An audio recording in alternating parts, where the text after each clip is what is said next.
Good evening to all. Today we are going to study the next part of the surface chemistry. और आज के हमारे second part में जो हम क्या टॉपिक कवर करने जा रहे हैं सरफेस केमिस्ट्री का, that is very important. It is adsorption isotherm. आज हम इस छोटे से टॉपिक के बारे में पढ़ेंगे, अच्छे से पढ़ेंगे. स्टार्ट करते हैं. What do mean by the adsorption isotherm? देखिएगा, the variation of the amount of gas absorbed by the adsorbent with pressure at constant temperature is expressed by the mean of a curve that is called as the adsorption isotherm. Means जो amount of gas adsorb होती है with respect to the pressure at constant temperature. Iso means same, therm means temperature. यानी अगर आप amount of gas देखेंगे, आगे चल के हम पढ़ेंगे, x by m है, इसका क्या रिलेशन है प्रेशर के साथ eight constant temperature. constant temperature पर, that is expressed in the term of a curve. That curve is called as the adsorption isotherm. तो जो हमें adsorption isotherm पढ़ना है, that is the Freundlich adsorption isotherm. देखिएगा, Freundlich in 1909 gave an empirical relationship between the quantity of gas adsorbed by unit mass of solid adsorbent and pressure at a particular temperature. Means कितनी amount of आपकी कोई gas adsorb हुई किसी particular amount of adsorbent पे, इसका pressure के साथ क्या रिलेशनशिप है कांस्टेंट टेम्परेचर पे. That is studied in that curve. It is Freundlich adsorption isotherm.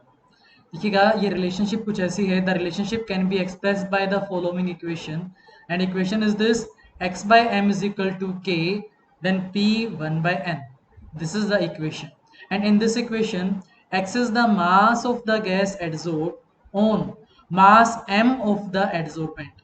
means जो x by m है, इसमें आपका x क्या है, उस गैस का जो मास आपका एड्जॉर्ब हुआ है वो, और m क्या है, मास ऑफ द एड्जॉर्बेंट. जो एड्जॉर्बेंट का जो मास है, तो जो x by m का रेशियो निकलेगा, मीन्स कितना वहां पर आपकी गैस एड्जॉर्ब हुई है. देखिएगा, x is the mass of the gas adsorbed on the mass m of the adsorbent at pressure P, and here K and N are the constants which depends on the nature of the adsorbent and the gas at a particular temperature. यहाँ पर K और N आपका constants हैं, X और M क्या है, ये आपका x by m आपको बताता है कितना वहां पर एक्सटेंट ऑफ एड्जॉर्प्शन हो. सो अगर हम इसे इक्वेशन नंबर 1 कहें, and if we take log on the both of this equation, then we get that equation number 2, and this is apply करने पर हमें मिला, it is log x by m is equal to log k plus 1 by n log p. this is our second equation. अब देखिएगा, आगे चलते हैं थोड़ा एक बार. The relationship is generally expressed in the form of a curve where the mass of the gas adsorbed per gram of the adsorbent is plotted against pressure. यानी हम एक कर्व बना करके रूप में से स्टडी करते हैं, जब एक ग्राफ ड्रॉ करते हैं हम between x by m and p at a particular temperature at constant temperature. Like यहाँ पर हमने इस कर्व को स्टडी किया है 3 अलग अलग टेम्परेचर पर. One is 195 kelvin, then second one is 244 kelvin, and third one is 273 kelvin. तो 3 डिफरेंट टेम्परेचर है हमारे.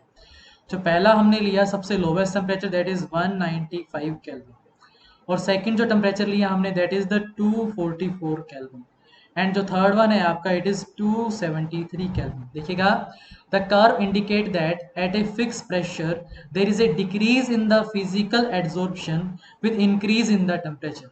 The curve always seem to approach saturation at high pressure. वैसे देखिएगा, इस कर्व से हमें 2 बातें पता चलती है.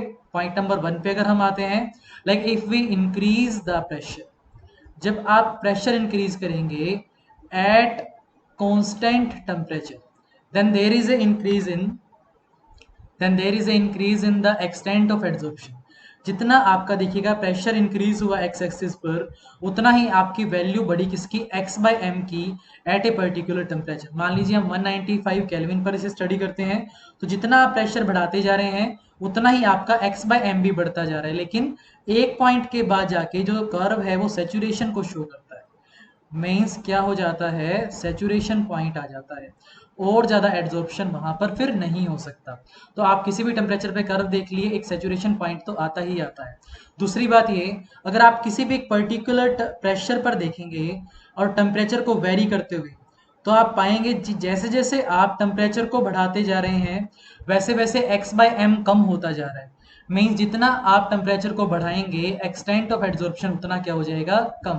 तो देखिएगा ये हमने सेकेंड लाइन में यही कहा है, the curve indicate that at a fix pressure there is a decrease in the physical adsorption with increase in the temperature.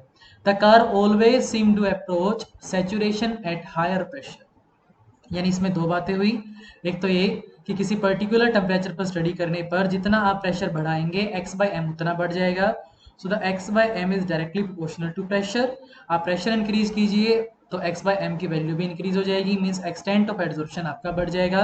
और अगर आप एक प्रेशर को फिक्स कर दें, मान लीजिए हम इसे बोले P1, तो P1 पर देखिए अलग अलग टेम्परेचर के लिए x बाय एम की जो वैल्यू है वो डिफरेंट डिफरेंट है।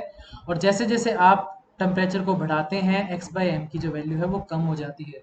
मीन्स जितना आप टेम्परेचर बढ़ाएंगे x बाय एम की वैल्यू उतनी कम हो जाएगी, यानी एक्सटेंट ऑफ एड्जॉर्प्शन उतना ही आपका कम हो जाएगा। नाउ अगर आप इसकी वैलिडिटी चेक करना चाहें, the validity of the Freundlich isotherm can be verified bye plotting the log x by m on the y axis and log p on the x axis। अगर आप इक्वेशन ऑफ स्ट्रेट लाइन से अगर आप इस equation को compare करते हैं y is equal to M X plus C करके, तो देखिएगा ये हमारा पोर्शन y हो गया, ये पोर्शन हमारा एम एक्स हो गया और ये पोर्शन हो गया हमारा c। तो यहाँ से हमें देखिएगा y एक्सिस पर लेना है log x by m और इधर हमने x एक्सिस पर लेना है आपका इट इज log p। तो जो आपको वैल्यू मिलेगी स्लोप की वो 1/n होगी और जो आपको इंटरसेप्ट की वैल्यू होगी वो देगा आपके log k की value.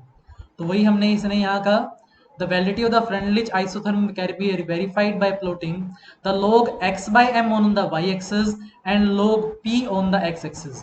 if it comes to be a straight line the Freundlich isotherm is valid, otherwise not। the slope of the straight line gives the value of 1/n। the intercept on the y-axis give the value of log k। जो अभी हमने कहा same to same वही बात दोबारा कह रहे हैं कि जब आप ग्राफ ड्रॉ करते हैं, ग्राफ ड्रॉ करने पर तो जो आपका ये जो स्ट्रेट लाइन बनी जिसने वैलिडेट किया आपके फ्रेंडलिच आइसोथर्म को, तो उसके अंदर आपने y एक्सिस पर लिया log x by m and x axis पर लिया log p। तो जहां पर इंटरसेप्ट किया y एक्सिस को उसने दिया आपकी वैल्यू log k और जो स्लोप है आपका स्ट्रेट लाइन का उसने दिया आपको value of 1/n। So Freundlich adsorption isotherm explain the behavior of adsorption in an approximate manner। देखिएगा जब भी आप प्रेशर इंक्रीज करते हैं, एक प्रेशर इंक्रीज करने के बाद जो वो कर्व है वो सैचुरेशन पॉइंट को शो करता है।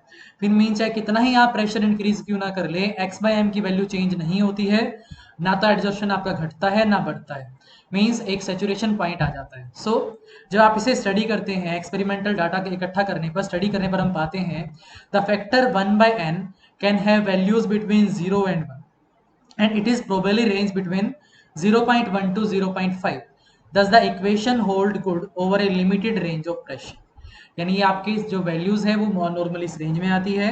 तो जो आपकी इसकी लिमिटेशन अगर कोई पूछे तो जो इक्वेशन है वो आपका लिमिटेड प्रेशर पे ही आपका करेक्ट रहता है, उसके बाद फिर वो आपका अप्लाई नहीं होता है, होल्ड गुड नहीं करता है। देन देखिएगा अगर हम रखें यहाँ पर if we place the value of 1/n is equal to 0 then x by m is equal to constant, the adsorption is independent of the pressure। हमने स्टार्टिंग में पढ़ा था कि जो x by m है it is equal to k then dot p 1/n।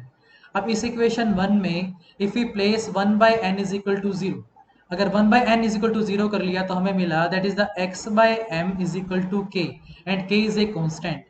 means at this condition when 1/n is equal to 0 the adsorption is independent of pressure। जो adsorption है वो प्रेशर के कोई डिपेंडेंस नहीं है, उसकी बिल्कुल भी प्रेशर पे डिपेंड नहीं करता। And if 1/n is equal to 1 means in this equation x by m is equal to k p की power 1, then we get the equation the x by m is equal to kp and x by m is directly proportional to p। means the extent of adsorption is directly proportional to pressure, more will be the pressure, more will be the extent of adsorption of gas on that particular adsorbent। but देखिएगा the experimental isotherm always seem to approach saturation at high pressure। this cannot be explained by the Freundlich isotherm, so this isotherm fails at the higher pressure। तो ये इसकी क्या रही आपकी limitation रही। कहीं अगर आ जाए 1 मार्क्स के अंदर तो हम बताएंगे कि ये आपके हायर टू हायर प्रेशर पर फॉलो नहीं होता है, करेक्ट आपका नहीं रहता है। So this is the limitation. आज के लिए काफी है इतना। आज हमने पढ़ा फ्रनलिच एडजॉर्प्शन आइसोथर्म के बारे में। Thanks for watching.